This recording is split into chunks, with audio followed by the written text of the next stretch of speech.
Assalamualaikum warahmatullahi wabarakatuh. Saya Risatul Aminah. Dalam video ini saya akan menjawab beberapa pertanyaan yang ada dalam UAS Filsafat Pendidikan Islam. Hubungan filsafat, pendidikan, dan manusia itu saling terhubung untuk memahami tujuan hidup, mencapai perkembangan pribadi dan sosial, lalu memahami hakikat dan kondisi manusia. Filsafat itu memberikan landasan teoritis bagi pendidikan, sementara pendidikan itu membentuk manusia untuk mampu mengembangkan potensi yang ada pada diri mereka secara baik. Dan manusia itu adalah objek, sedangkan pendidikan itu subjek.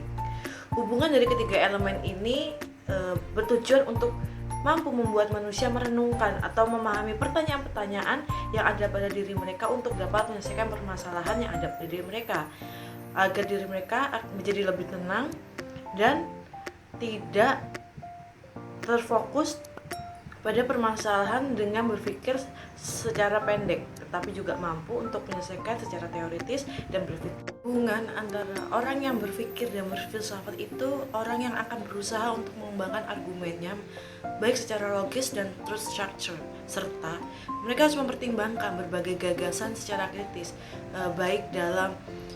baik soal kehidupan sehari-hari maupun saat melakukan sebuah tindakan. Sedangkan orang-orang yang berpikir tetapi tidak berfilsafat itu lebih cenderung berpikir sempit dan tidak terorganisir.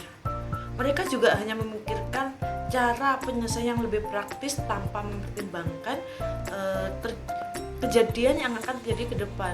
Dan mereka juga lebih mengandalkan intuisi mereka tanpa mengembangkan atau fokus bagaimana sih teori yang harus diselesaikan. Jadi mereka tuh lebih berpikir sempit tanpa berpikir ke depannya bagaimana.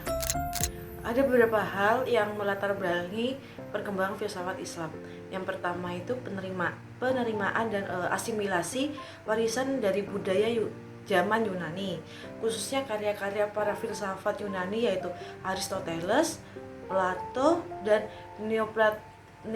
Neoplatonis yang diterjemahkan ke dalam bahasa Arab. Sedangkan ada juga pengaruh dari pemikiran bangsa Persia dan India, di mana bangsa Persia ini memiliki kontribusi dalam pemahaman kosmologi, moralitas, dan dualisme, sedangkan negara India itu mempengaruhi pemikiran logika dan metafisika.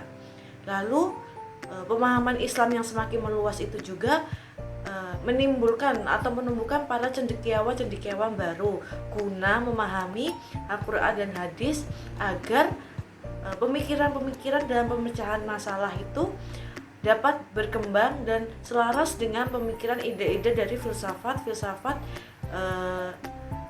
teori-teori dari zaman Yunani kuno. Ada beberapa hal mengapa filsafat Islam itu perlu dikaji. Yang pertama itu untuk memahami dasar-dasar kepercayaan tentang keyakinan kepada Tuhan, kepada alam semesta, manusia, serta hubungan antar keduanya.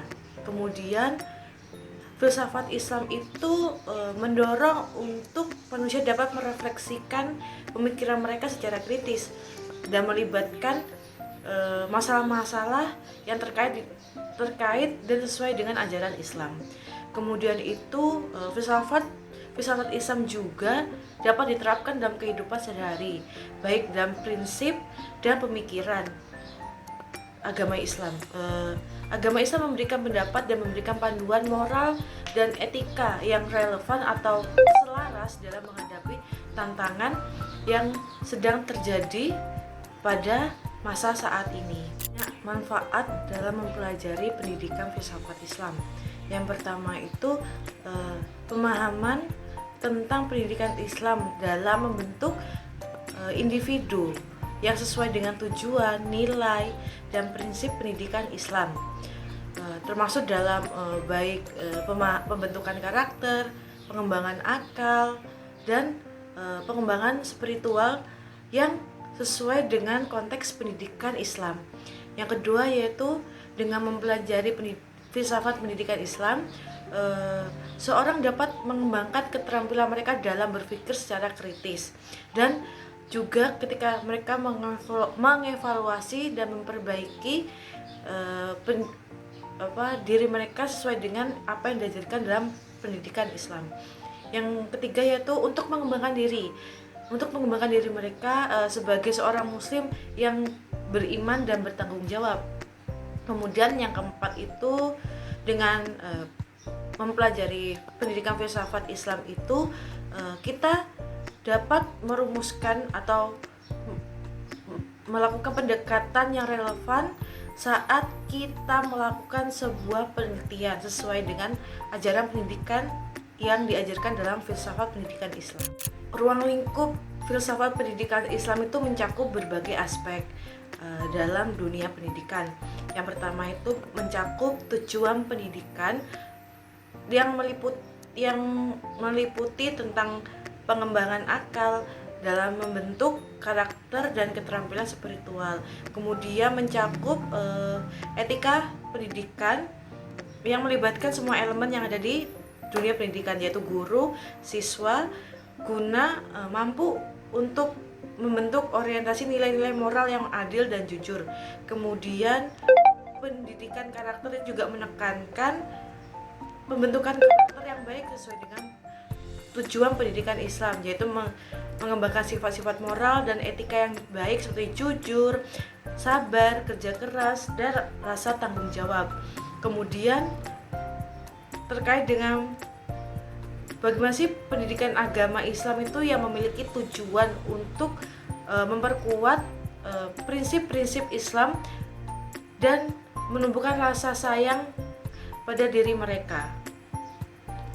Baru aspek selanjutnya yaitu pendidikan Islam itu tidak hanya terfokus terhadap pendidikan dunia saja, tetapi juga terfokus terhadap kepentingan kehidupan akhirat.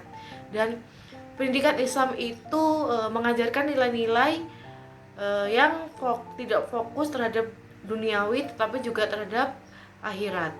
Perbedaan dari aliran filsafat pendidikan progresivisme, esensialisme, perennialisme, dan konstruktivisme. Pertama itu aliran progresivisme itu aliran ini lebih fokus terhadap pembelajaran yang berpusat pada peserta didiknya dan mengembangkan potensi dalam kemampuan berpikir yang kritis. Baru lebih menekankan terhadap pembelajaran yang lebih aktif dan diskusi kepada siswanya. Sedangkan guru itu hanya bersifat sebagai fasilitator dan hanya mendampingi proses pembelajaran peserta didik tersebut, dan lebih terpusat kepada pengalaman yang akan diraih oleh peserta didik di kehidupan selanjutnya. Kemudian paham esensialisme ini lebih terfokus terhadap pengetahuan yang mendasar atau yang universal, dan tujuan dari pendidikan ini itu untuk menanamkan nilai-nilai dan pengetahuan secara inti kepada peserta didiknya. Kemudian pengajarannya itu lebih terkonsep dan lebih disiplin. Guru sendiri ini bertugas untuk menyampaikan materi dan bertujuan mengarahkan peserta didik akan lebih paham lagi. Kemudian untuk aliran perennialisme ini mereka itu menekankan terhadap pengetahuan dan nilai-nilai yang abadi, dan tujuan dari pendidikan ini itu untuk mengembangkan pemikiran siswa untuk lebih berpikir secara rasional dan moralitas. Kemudian metode pembelajarannya pun mereka lebih mengarah ke analisis, baik secara analisis klasik ataupun tekstual, dan guru merupakan acuan atau menjadi teladan bagi siswa dalam paham ini. Kemudian untuk konstruktivisme itu dimana lebih mengarah kepada pengetahuan peserta didik untuk melakukan interaksi terhadap lingkungan sekitar dan mendorong pemahaman siswa dalam secara langsung di lingkungan sosial dan dalam pemecahan masalah. Kemudian pembelajarannya ini lebih banyak ke proyek dan eksperimental ke lingkungan yang ada di sekitar sekolah, dan guru itu membantu peserta untuk membangun pengetahuan mereka secara mandiri. Dan konsep pendidikan yang diajarkan oleh beberapa tokoh terkenal dalam sejarah Islam. Yang pertama yaitu tokoh Ibnu Khaldun. Ibnu Khaldun ini mendorong bagaimana sih pentingnya pendidikan moral dan etika, serta beliau menekankan nilai-nilai untuk kehidupan yang lebih baik bagi generasi yang lebih muda. Kemudian Pak Al-Ghazali sendiri dalam karyanya yaitu Ihya Ulum Al-Din yang membahas tentang pendidikan moral, spiritual, dan intelektual pada individu. Beliau juga menjabarkan bahwa pengembangan keterampilan berpikir kritis dan analitik itu juga penting dalam dunia pendidikan. Kemudian menurut Hasyim Asy'ari, beliau menekankan pentingnya dan bagaimana sih memadukan antara pengetahuan agama dengan ilmu modern yang sedang berkembang saat ini, serta bagaimana sih pentingnya pendidikan dalam membentuk dan mengembangkan karakter yang baik serta bertanggung jawab pada generasi muda.